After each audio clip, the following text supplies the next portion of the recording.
سندھو کے پانی پہ تو دو رائے ہے ہی نہیں، سندھ تو سب کی ماں ہے. وہ ہم اپنے ضمیر کی روشنی میں کرتے ہیں. سرٹیفکیٹ لینے کی محمد علی ملکانی کو یا شیرازی کو ضرورت نہیں ہے کسی سے کہ فلاں غدار ہے، فلاں غدار ہے، فلاں غدار ہے. آج کل سوشل میڈیا پہ ایک فیکٹری ہے جہاں پہ جو غداروں کے سرٹیفکیٹ بانٹ رہی ہے کہ فلاں غدار ہے، فلاں غدار ہے، فلاں غدار ہے.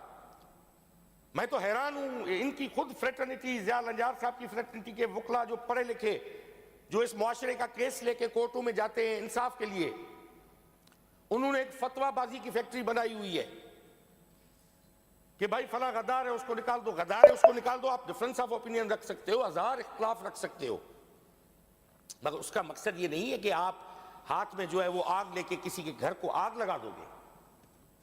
یہ کہاں کا اصول ہے؟ میں نہیں سمجھتا. تو ہمارا معاشرہ اس وقت بیرونی قوتوں کی مداخلت، انٹرنل انتشار، جو ہمارے اپنے انٹرنل یہاں پہ اس کو سمجھنے کی، پرکھنے کی ضرورت ہے. ایک خطرناک انارکی کی طرف بڑھنے جا رہا ہے یہ معاشرہ.